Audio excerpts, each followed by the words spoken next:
Hi, welcome to SBRForum Videos. I'm Natalie Rydström. The 2013 French Open is underway and there's plenty of money waiting to be made. Here now with us to discuss all the betting value is SBRForum sportswriter Nila Amerova. Nila, thanks for joining us. Hi, Natalie. Thank you for having me.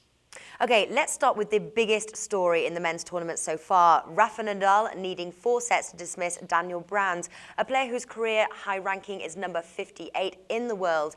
Is Nadal's performance a cause for concern? No, not at all. At least not in my personal opinion. I mean, I think what people have to realize is that this is Nadal's first Grand Slam since Wimbledon last year when he went out in the second round to Lucas Rosol and then went on this extended layoff because of his bum knees. So I think where he's concerned, if some jitters, nerves, I think could be forgiven. It's I think to be understood even with a great champion such as himself. Okay, Roger Federer breezed through his opening match with straight sets of Pablo Carreno Busta. Were there any flaw in his game at all? It's very hard to find flaw in Federer's game at any point in time. In that particular match, no, he was excellent. He put on a master clinic in tennis, and I believe that he really threw down the gauntlet and set himself up as a real contender for the title. Now, world number one Novak Djokovic also advanced through. He did go into a first set tiebreak against David Goffin. What did you make of his play there? Oh, that's a very good question. Actually, I think he was quite lucky to win that first set tiebreak. It was only because of Goffin double faulting at a crucial time in the match to give at a crucial time in the set to give Djokovic a set point, which he then closed out without any problems. I think overall, the verdict on Djokovic, I think he was lucky to get out of that match in 3 sets. It could have gone 4.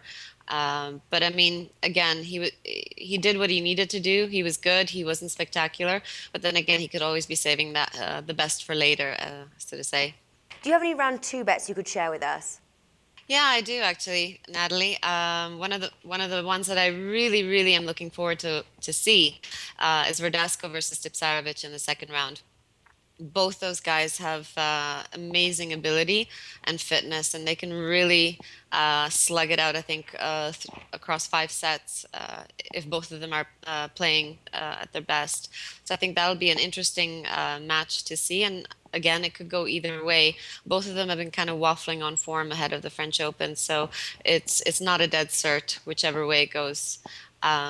Other second round matches that I really like. There's Wawrinka versus Zeballos. Wawrinka should be a heavy favorite, but Zeballos is a player that beat Nadal earlier this year, actually in his first tournament when he came back. So that one is a match that I think a lot of people should spot. As well, I like Benoit Paire versus Kubot. Benoit Paire had a very good back-to-back tournaments in Madrid and Rome. So he's coming into form as the French Open gets underway. And as well, he's also a Frenchman, so I think he's got definitely some advantage, a home court advantage in that match. So that should be an interesting one. And as far as round 3 bets, have you got any for us there? Yes, actually, I do. I have one of the ones that I think everyone is going to be looking towards is Roger Federer versus Julien Benneteau in the third round. Benneteau is a player that's had some success against Federer in the past.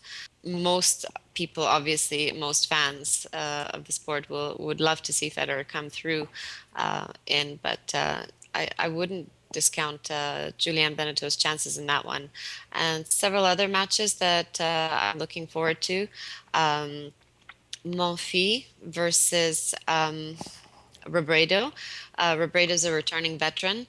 That should be an interesting one. And Monfils is riding excellent momentum since his upset win over Tomas Berdych in the first round.